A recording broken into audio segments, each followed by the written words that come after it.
Hello everyone, welcome to scenic treasures. ఇప్పుడు time 6:45 అవుతుంది morning.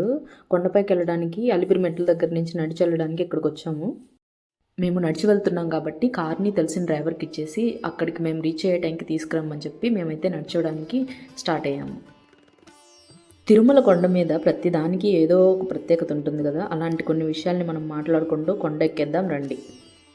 అలిపిరికి ఆ పేరు ఎలా వచ్చిందో తెలుసా? అడి పులి అనే 2 తమిళ పదాల నుంచి వచ్చింది. అడి అంటే కొండ కింద ఉన్నది అని అర్థం, పులి అంటే తమిళంలో చింత చెట్టు అనే అర్థం. అడిపులి అంటే కొండ కింద ఉన్న చింత చెట్టు అనే అర్థం. ఇక్కడ ఒక మహిమాన్వితమైన చింత చెట్టు ఉండేది, అందువలన అడిపులి అనేవారు. అడిపులి కాస్త కాలక్రమేణా అలిపిరిగా మారింది. వైష్ణవ సాంప్రదాయంలో చింత చెట్టుకి చాలా ప్రాముఖ్యత.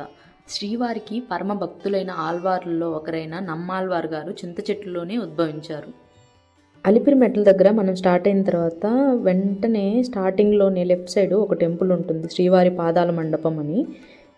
ఈ టెంపుల్లో వెంకటేశ్వర స్వామి నిజమైన పాదాలు ఉంటాయి. దీనికి కూడా ఒక స్టోరీ ఉంది.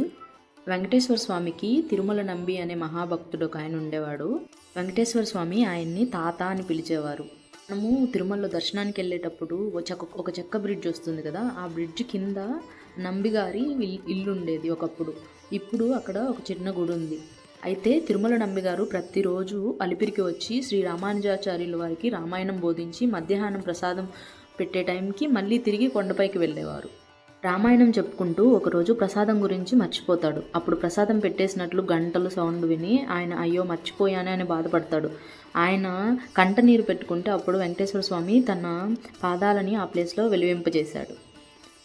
ఈ పాదాలని దర్శనం చేసుకుంటే కింద కొండపైన ఉన్న నన్ను దర్శనం చేసుకున్నట్టే అని తిరుమల నంబి గారికి చెప్తాడు. ఆ పాదాలే ఆ ఆలయంలో ఉన్న శ్రీవారి పాదాలు.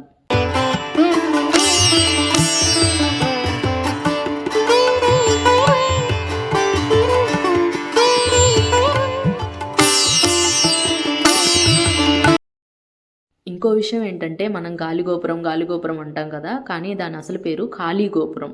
కానీ అది వాడుకలో గాలిగోపురం అయ్యింది.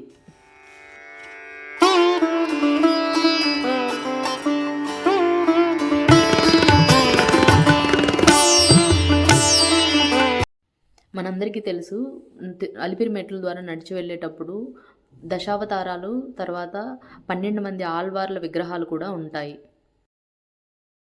మొన్న మధ్య టైగర్ అటాక్ జరిగింది కదా, అందుకే అక్కడక్కడ బోట్స్ పెట్టున్నారు, ఎవరు ఒంటరిగా వెళ్ళొద్దు అని.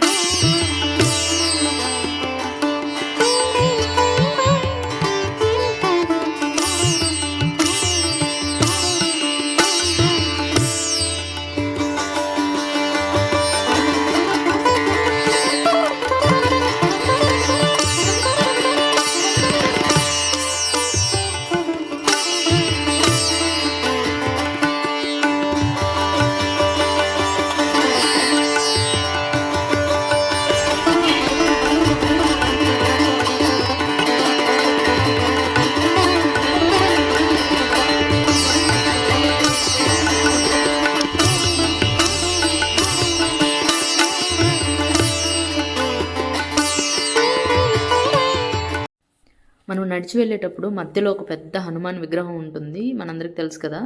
ఆ విగ్రహం అక్కడ ప్రతిష్ఠించడానికి కూడా ఒక స్టోరీ ఉంది. ఇలాంటి విగ్రహమే కొండ కింద గరుత్మంతుడిది ఉంటుంది.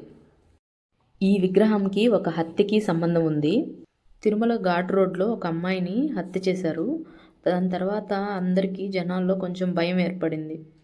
అప్పట్లో chief executive officer PVRK Prasad గారు ఆయన బాధపడి ఈ విషయం గురించి ఏదో ఒకటి చేయాలి అని ఆలోచిస్తున్నప్పుడు ఆయన పిఠాపురం వెళ్ళినప్పుడు సామర్లకోట దగ్గర అనుకోకుండా ఒక హనుమాన్ విగ్రహాన్ని చూశారు. అయితే ఆ విగ్రహం ఎవరు చేశారని ఎంక్వైరీ చేసి తోగు లక్ష్మణస్వామి చెక్కారని తెలిసి ఆయన్ని కలిసి నాకు ఇలాంటిదే సేమ్ తిరుమలలో కావాలని చెప్పి ఆయన తీసుకొచ్చి ఇక్కడ ప్లేస్ చూపించి ఇక్కడ తయారు చేయమని చెప్తారు.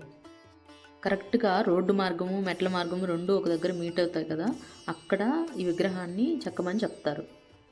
అక్కడే ఎందుకంటే రోడ్డు ద్వారా వెళ్ళే వాళ్ళకి నడిచి వెళ్ళే వాళ్ళకి ఇద్దరికీ దర్శనం అయ్యేలాగా ఆ ప్లేస్లో చెక్కమని చెప్తారు. హనుమాన్ విగ్రహాన్ని సిమెంట్తో తయారు చేసి దానిపైన మొజాయిక్ పూత పూశారు. ఇలాంటి విగ్రహమే కింద గరుత్మంతుడి విగ్రహాన్ని మనం చూడొచ్చు. నడిచి వెళ్ళేటప్పుడు ఇంతకుముందు డీర్ పార్క్ ఉండేది కదా, అదైతే ఇప్పుడు క్లోజ్ చేసేసారు. దానికి 2 రీజన్స్ ఉన్నాయి. భక్తుల మీద ఫ్రీక్వెంట్గా వైల్డ్ యానిమల్స్ దాడి చేస్తుండడంతో అక్కడి నుంచి డీర్స్ని షిఫ్ట్ చేశారు. తర్వాత అన్హెల్దీ ఫుడ్ ఫీడ్ చేయడం వల్ల వాటికి హెల్త్ ప్రాబ్లమ్స్ వస్తున్నాయని కూడా వాటిని అక్కడి నుంచి రిమూవ్ చేసేసారు. నడిచి వెళ్ళేటప్పుడు 2-3 దగ్గరలో ఇలా డీర్స్ అయితే కనిపించాయి.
మనం నడిచి వెళ్ళేటప్పుడు లక్ష్మీనరసింహస్వామి టెంపుల్ ఒకటి రైట్ సైడ్ వస్తుంది. ఈ టెంపుల్ మీకు గుర్తుందా? ఈ టెంపుల్ కూడా ఒక స్టోరీ ఉంది. హిరణ్యకశిపుడిని వధించాక నరసింహస్వామి ఆ ఉగ్ర స్వరూపంతో అలాగే అడవుల్లోకి వెళ్ళిపోతుంటే దేవతలందరూ స్వామిని శాంతింపచేయలేక లక్ష్మీదేవిని ప్రార్థిస్తారు. అప్పుడు లక్ష్మీదేవి చెంచు అమ్మాయి వేషం వేసుకొని స్వామివారిని శాంతింపజేసి వివాహం చేసుకున్న స్థలమే ఈ టెంపుల్.